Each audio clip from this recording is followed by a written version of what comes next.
OFW, ay ma-inspire ka dito kasi kung naintindihan mo na yung negosyo, nagde-decide ka na ngayon, nandyan na yung desisyon mo para mas lalo lumagablab ang iyong desisyon. Diba? Mas lalong lumagablab na motivate ka, na inspire ka. Tatawagin ko pa mag-share po sa atin. Isa po siya dating OFW. Single po siya. Pero napakagaling ng mindset niya. At siya na po yung magbibigay pa ng ibang detalye ng kanyang buhay. Kung paano niya ginawa, paano niya nakilala to si Live Good. Let's all welcome! Handa na ba kayo para ma-inspire sa gabing ito? Let's all welcome!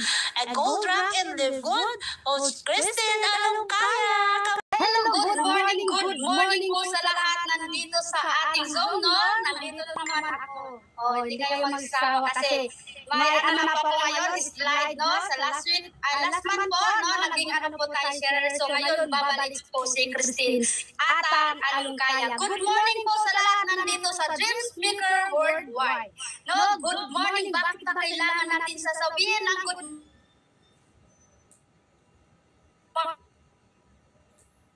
yung beginning. Yun po, no? So, ngayon po, no? Mag-share screen po ako, no? So, pala si Christine Atang Alongkaya. Okay po, 32 years old. I'm single mom, former OFW from Kuwait. 3 years po ako doon, pero 9 years na din akong naging OFW. Ngayon po, isa na po akong professional network marketing. Gold rank na po ako dito sa negosyong ito. No? So, road to platinum na po tayo. So, si Christine before, ano ba na hindi pa siya nag-lead good? No? Parang ganyan. So, yun po yung mga raketera po tayong nanay. Mami po, single mom po tayo. Isa po akong yung nagdadicer ng mga suha sa Manila po, sa Divisoria. Nagdadicer po ako, yun po siya, yung nandyan, yung Pumilos, Chinese Pumilo po ang tawag dyan, no? In Tagalog, suha po, yan po yung So, isa din akong nagtatanim ng palay, naglaki po ako ng ganon. So, yan po mga highlights ko. So, siyempre, 1992 po ako na so, hindi pa uso dati yung, yung camera, wala pang cellphone dati, yun po ako. So, yan po. So, naghahanap po ako ng area, naghahanap din po ako ng mga buyer na para po makapag-sourcing kami, hindi pa po ako naging OFW. So, yan po, hindi lang po yan, nagmamasahiro po ako, naghahanap ako ng pasahiro, papunta po sa lungsod, yung sa baryo sa palengke, kung sino ang magbaba po doon. So, isa din po tayo, hindi lang po yan, naging din tayo sa church, drummer po tayo, then naging guitarista, mahilig po din po ako sa mga instrument. No, parang natatakpan kayo yung ko. Okay? So, yan po, no? Isa po din tayo na. So, yan po yung mga talented natin, no? Hindi lang ganun. So, yan po, OFW po tayo sa bansang Saudi Arabia. 3 years po ako doon and 8 months, no? Akala ko sa pagiging OFW ko, nandun po ako na naging makapag-ipon. Okay? Makapag-ipon, marami ng pera. No, yung ko, akala ko maganda ang maging OFW, masarap pakinggan ang abroad, no? Lalo na yung mga natin, kasi ganun yung feeling ko dati yung hindi pa ako abroad eh. Kaya pinasok ko yung abroad, kaya sabi ko, baka maraming pera, yun pala resibo yung naipon natin sa pagiging OFW natin, no? Diyan po ako, no? 22 years old pa lang ako dyan, no? Bata pa po ako kasi may anak po tayo, so magsipag po tayo, no? Now, hindi po ako umaasa po sa mga pamilya ko kasi yan po ako, no, nagsikap po ako sa pagiging OFW, raketera talaga po since bata pa po ako. So, 16 kami magkapatid. Wala pa yung iba dyan. May senior citizen na po ako mga kapatid na wala pa dyan yung iba. So, ako yung pinakabunso, single mom po tayo. Yung ito po, yung maliit kong anak, ganyan po kaliit yung anak ko, iniwan ko po, nagpunta po ako sa Saudi Arabia. 8 months pa po yung bunso ko dyan. Iniwan ko, nag-sacrifice po ako para mabigyan sila ng magandang bahay, magandang yung mabili nila yung mga kailangan nila, yung ganun. Tapos isa po na, sa single mom talaga na, ayaw ko tingnan yung mga anak ko na walang makain. Siyempre, galing din po kami sa sobrang hirap din sa buhay, no? Kasi yung mga kapatid ko kasi no read, no write, lalo na sa mga mama ko at papa, walang pinag-aralan talaga sila. Pero okay lang, walang pinag-aralan pinag-aralan, pero pinalaki kami na may pinag-aralan pa sila, no? Tinuturuan kami ng magandang asal at paano mag-treat ng mga ibang tao, halubilo, so magrespeto ng ibang tao. Yun po, yung mga kapatid ko talaga, hindi talaga yan nakapag-aral. Ako lang po yung nakapag-aral, high school graduate lang po tayo, second year, so nagsipag po ako para lang din sa mga pamilya ko. Yun po, so yan po yung mga anak ko, no, naglaki sila, no, na nag-abroad po ako. So yun po, no, nagbalik po ako sa Kuwait, no, yun po sa, nakapaglima tayong amo doon, so yan mga amo, yung mga kasama ko dyan, ibang amo yan, no, pinagbinta po ako kahit kanino. Akala ko sa pagiging OFW ko doon sa Kuwait, doon na ang swerte ko. Oh, akala ko nga, yun lang akala ko nga mabait yung amo ko kasi naging 1 year and 5 months po ako doon patapos na sana ng kontrata, pero nagbago ang ugali ng amo ko. Alam mo ba, nakipagbukbukan pa ako doon sa una kong amo kasi doon kami nagkakilala ng pinsan ko. So yun po, nakulong tayo dyan sa 5 days. Buti na lang, marunong ako mag-Arabic. O, kasi hindi nila alam, akala nila first timer ako, no? Hindi nila alam na ex-abroad pala ako. So marunong ako, doon nagtaka yung amo ko. Yun po, iba't iba yung nakakasama ko, may ibang lahi, may mga Nepali, may mga Pilipino, yun. Ang pinakalas po, ito po yung may bata na maliit, na panglimang amo na dito po ko ginagawa si Libgod. Na panglima kong amo, no? Ang lakas ng ko, hindi talaga ako umuwi. Kasi pag umuwi ako sa Pilipinas, anong gagawin ko sa Pilipinas? Back to racket na naman ako, di ba? Ganun na lang ginagawa ko. So, ayaw ko umuwi kasi pag maging katulong naman ako dito, 6,000 lang yung natin, yung pinuhunan. Yung natin dito, yung sahod, no? Yun po. So, yun po nagawa ko si Libgod, no? Yun po. So, paano ko nakilala ang Libgod? Naghaw lang po ako sa social media, nakita ko yung video ni Coach Fernan, no? Yun po, naghaw po ako dito. So, wala po akong alam sa ganitong negosyo, no? Wala akong ka-experience. First time ko pong ganito na nagkaroon ako ng negosyo, no? So, akala ko kasi dati nagdududa ako sa ganito. Siyempre, hindi ko alam, hindi ako marunong magsalita, hindi ako marunong magtagalog. Alam nyo, ngayon nagsasalita ako, para akong galit. Pero hindi ako galit, ganun talaga ako magsalita. Pero inaral ko pa rin yung salitang, yung Tagalog. Pero, inaral ko talaga. So, ngayon po, paano ko ba nagawa ang negosyong ito as a part-time, no? Ako, no excuses pagdating dito kasi pagod na po ako sa pagiging OFW. Yan po ako kahit nasa CR ako. Magtagal ako dyan sa CR, no? Magtagal ako dyan, nag-brush, hawak kamay ang isang cellphone. Kapag hindi pa natulog yung amo, natutulog pa yung amo ko, pag tapos na yung trabaho ko, pumunta po ako, nakatambay ako sa CR. Pag nakita ka ng amo mo, na nakaupo ka, palinisin ka lahat ng buong bahay. Kaya, ang ginagawa ko, nakatambay ako sa CR yan. CR yan, oh. Yan. Yan po. So, yan, So, kapag sinasama ko ng amo ko sa ibang-ibang bahay, ang ginagawa ko naman, nagpo-prospect. Yun po ang ginagawa ko. No, di ba ginagawa ko talaga yung the best ko na gagawin ko talaga si Libgod. No, kahit busy, kahit may CCTV, wala akong pakialam. No, basta makauwi ako na may ipon dito kay Libgod. Yan po, member na yan sila sa Libgod. Yan sila. No, wala akong, marami yan sila mga OFW na ko, tapos hindi ko na lang nilalagay dyan. So, yan po, teka lang, parang yan. Paano ko na-hit ang itong mga rank na ito? No, ito pa yung achievement natin na nagawa nating part-time. Doon sa bansang Kuwait, naging bronze rank tayo, naging silver rank, naging gold rank. Ngayon po, road to platinum na po tayo. No? Akala ko dati na hindi ko magawa, no?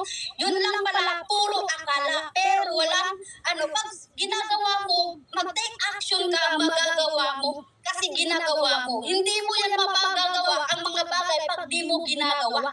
Okay? So, yan po na. So, sobrang, parang proud ako sa sarili ko. Una-una ako talaga proud sa sarili ko. Sabi ko sa sarili ko, akala ko dati hindi ko magagawa. Pero ngayon, nothing impossible. Pala no, nagawa ko talaga, no, proud ako sa sarili ko talaga.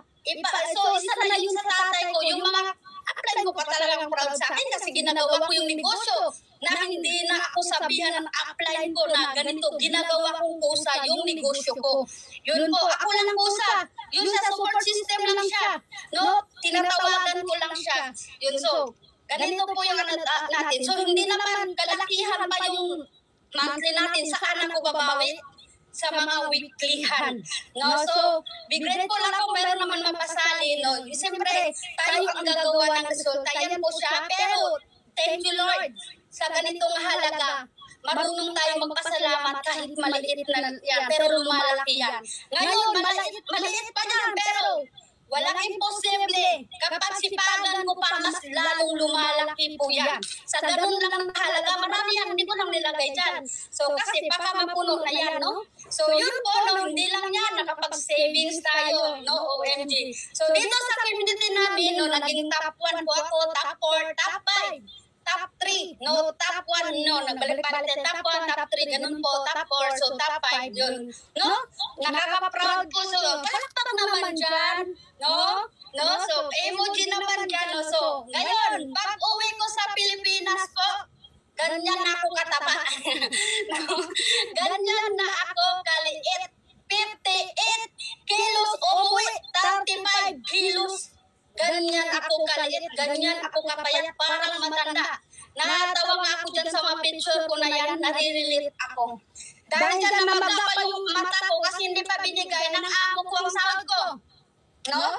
Hindi pa binibigay, ginihiram ng amo ko kasi di porket na ano siya, hindi yung amo ko kasi pang 5 binibenta po tayo doon, no? So yan po ako, no? Sobrang liit ko talagang payat, ang laki lang ng jacket dyan at hindi ako sumusuot ng pantalon kasi sobrang wala akong puwet. No, sobrang liit talaga. So, ano talaga ako sa, nadismaya ako sa, sa pag-liit ko. Pero grateful ako, hindi lang ako payat. No, dahil sa kapayatan ko, hinata ko kasi si Libgod, walang tulugan na nakapag-uwi tayo ng 100K achievers dito sa Libgod. Just as 6 months, no? Hindi para po makapag-uwi, no? Yan po, so, hindi lang ako nakapag-income, yun po. Naging healthy pa ako dito kay Libgod kasi may sakit po ako sa heart, no? Bakit po ako umuwi? Dahil po pabalik-balik po ako sa ospital sa Kuwait, walang resulta. Sabi ng doktor, na-stress ako. Siyempre na-stress talaga ako doon, na-depress po ako. Daming problema, no? Bakit ba? Oh, so, okay. Yan po, una kong take sa Super Red. No, yan po yung ganyan ako kapayat. Just 1 month. Ganun na po kasabog yung yung mukha, no?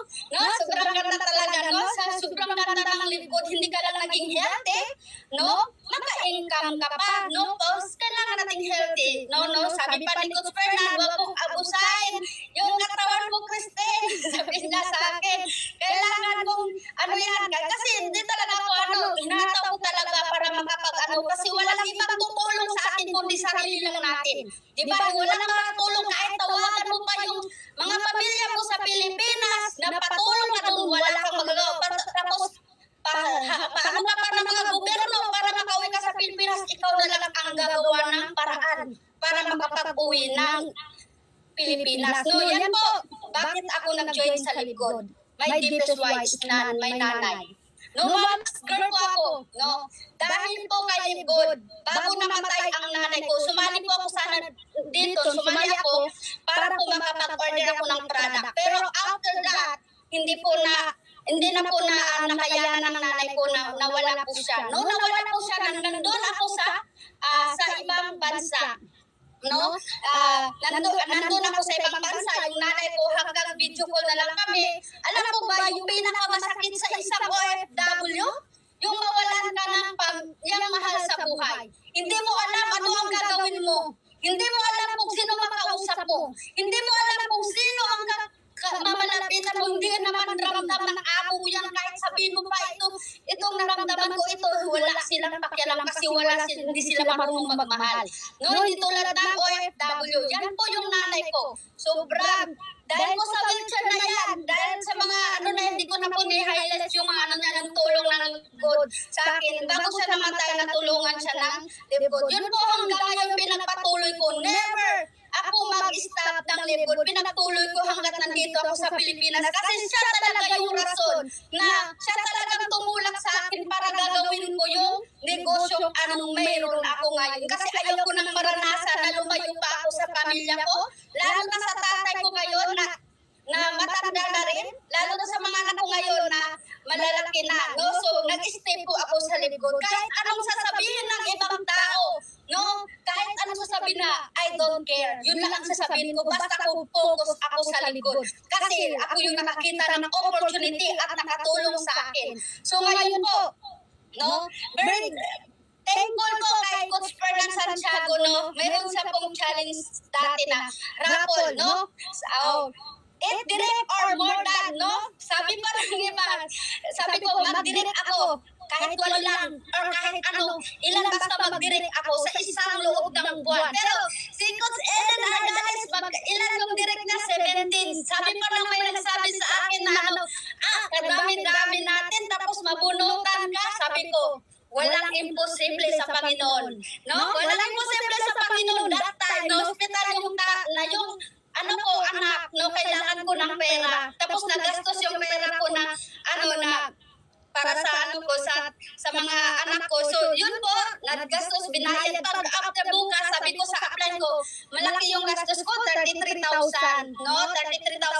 Pero pagkabukas, nanalo po ako dito sa tong raffle draw, no, na inano ni Coach Fernan, no, thank you so much, dahil po sa hindi lang ako nakapag-uwi, na may ipon, na dagdagan tuloy ng 50,000 pesos, lalo na sa nagbigay din po sa akin, si Coach Eden Ardales at si Coach Maria Janet po, no, sila talaga sa mga super team, no, talagang ginagawa ko talaga sa dami-dami ng mga members dito sa lingkod, pero ako yung isa sa nabunod sa 50,000. Kahit pabalik-balik yun, sinasample pa rin, pangalan ko pa rin.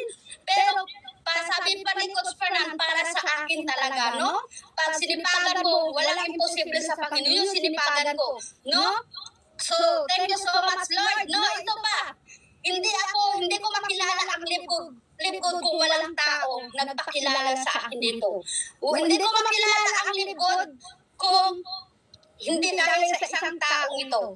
Kung walang iba, kundi si Coach Glenn Bernal. Isa sa mga taong nagpakilala sa aking negosyo. Hindi kami magkakilala niyan. Hindi kami guys, dapat kasi, sabi nila, bakit magtiwala ka? Kasi kadalasan, mga hindi mo magpatiwalaan. Kung sabi na, baka magluloko, kahit na relatives mo, lulukuhin ka. No? Kahit na jowa mo na, lulukuhin ka pa. Ito pa kaya, no? Para sa kabutihan natin. Basta magtiwala ka lang. No, be grateful ako dito sa tao na to. Kasi hanggat nandun ako, ina-assessan ako. Nandyan yung support. Nandyan yung niya. Kasi sabi niya, pag mag-join ka dito, tutulungan kita hanggat makauwi. Tinupad niya yun. Nasa tamang opportunity ako. Nasa tamang tao rin ako. No, kung wala si Coach Glenn Bernal, siya po yung angel sa akin na para makapag-uwi sa ibang bansa, mag-uwi sa Pilipinas. So, isa po, ito si Coach Jana Montesor, no? Tingnan mo yung katawan ko dyan, sobrang taba, no? Sobrang payat talaga, no? Sobrang payat ko talaga kaysa ngayon, no? Yan po si Coach Jana, thank you so much. Thank you so much sa mga sa pag-post na sabi mo pa sa akin, huwag ka muna mag-uwi, baka ma-comfort ka. Yun po, ginagawa ko kasi kailangan ko mag-sacrifice. Paano na lang kuya ko na-comfort ako? OMG, wala na kaming kakainin kasi dito ko lang kinukuha yung mga source income, yung mga gastusin namin araw-araw, lalo na sa mga tatay ko na may kailangan injection every month, no? Yun po, sobrang saya ko talaga dito sa negosyong ito. Isa pa, ito pang pinakamaganda talaga. Si Coach Evelyn, ito po talaga yung isang rason na nakapag-uwi ako. Umiyak po ako.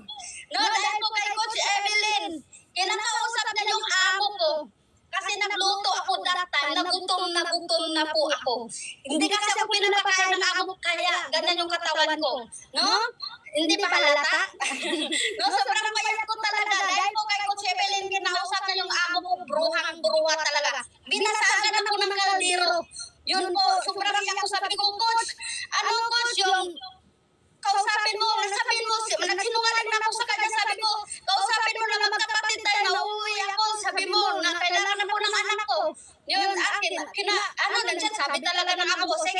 bukas uwi ka, pero sa'yo yung pamasahe. Sabi niya, okay, sabi ko. Sa kanya, akin na. O sige, yun po, salamat sa inyong lahat, no, sa inyong kabutihan sa akin. Kahit di ko kayo kilala, pero nandyan yung supportive nyo sa mga members nyo, lalo na sa akin. No, hindi nyo ako pinabayaan, hindi nyo ako hindi tulad ng iba, hinayaan na lang. Pero ako, nandyan yung mga support advice. Kahit marami akong pinagdaanan sa ibang bansa, nandyan yung mga depressed. Sabi nyo, laban lang. Laban lang, coach. No, di ba ganyan ako nakapagtibay dahil po sa nakikinig po ako sa kanila. Pero yung pamilya ko, hindi ko na po sila inaistorbo kasi alam ko sa sarili ko na kaya ko. Kaya kong lutasin, kaya kong yung sarili ko na para makapag-uwi. Hindi ko kasi sila bigyan ng stress, problema. Wala na ibang solusyon, kundi sarili mo lang. Ikaw yung lumaban sa hirap at ginhawa. Ikaw lang talaga lumaban sa sarili mo, walang iba.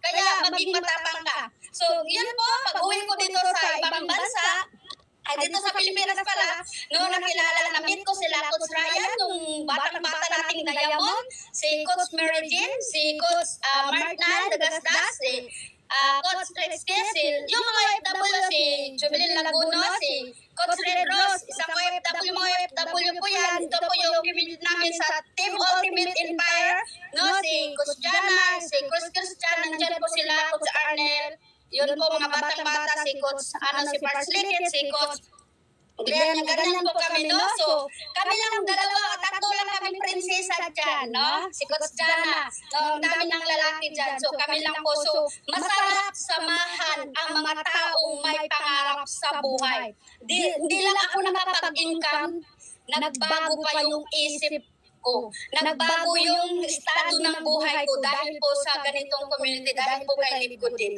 So yan po silang kasama ko. Ngayon po, hawak ko na ang oras ko. Wala na magsasabi, yala, sura-sura. No, wala na magsasabi na magagalit sa'yo. Sinabihan ka ng mga kahit ano na bad words na hindi maganda. Sinabihan ka na wala kang utak, no, ng amo mo.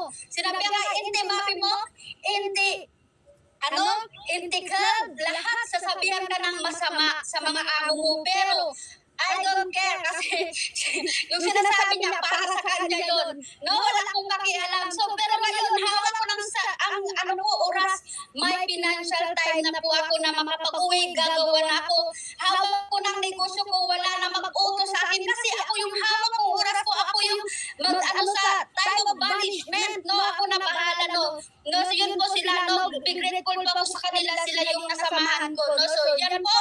Thank you so much sa Dreams Worldwide, no, sa ating, so wala na ba si Coach Fernan Santiago, kung di dahil sa'yo, no, hindi umabot po dito si Live Good, kundi dahil po sa'yo, no, nakilala mo si Live Good para iparating sa mga taong nangangailangan, no, kundi dahil po sa'yo, hindi ako makapag-uwi na for good, dahil po sa'yo, no, ikaw po yung tulay sa mga taong mahirap na ngayon, yumaman na, no, maraming nang achiever, na maraming na nagbago ang buhay dahil sa yung Coach Fernan. Ikaw po yung binigay ni Lord na makatulong sa ibang tao, na ikaw po yung tao na handa magtulong kasi pinakilala mo si Live Good sa buong Pilipinas. No, marami kang nabago na buhay. Dahil po sa iyo, Coach Fernan, iwan ko lang, kung hindi ako nandiyan dito sa Live Good, iwan ko lang din. Kung hindi mo nakilala si Live Good, hindi ako makapag-uwi na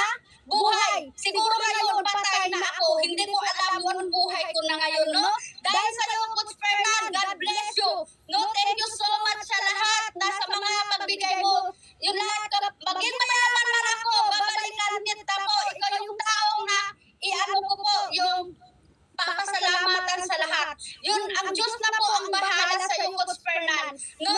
Yun po, so, yan po, no? Ang sinasabi ko po sa iyo, Coach Fernan, ipagpatuloy mo yung kabaitan mo sa lahat kasi lalo kang i-bless ng Panginoon. Ganun po kaganda. Kung anong kabait mo sa mga kapwa mong tao, ganyan din kabait ang Panginoon. Kung anong may tulong mo sa kanila, kung nagbago buhay nila, magbabago lalo ang iyong buhay. No, yan po. So, ang masasabi ko lang dito, trust in the Lord with all your heart. Kapag malaki yung paniniwala mo sa Panginoon at buong puso mo gagawin yung negosyong anong mayroon ka, gagawin mo na may walang pagdududa yung negosyo, gagawin mo lahat yung negosyong anong mayroon po tayo. Yun po, so mag-stop sharing mo na ako, no? So, yun po, no? Teka lang. So,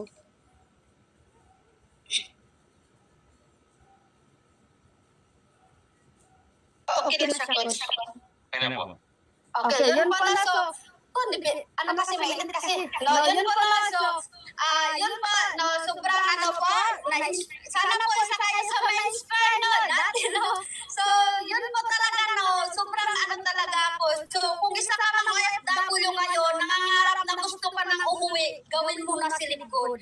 No, kung sino man yung nag-invite sa'yo, babalikan mo. Kasi, dahil nandyan yung opportunity na hihintay sa'yo para makapag-uwi ka mag-for good. So,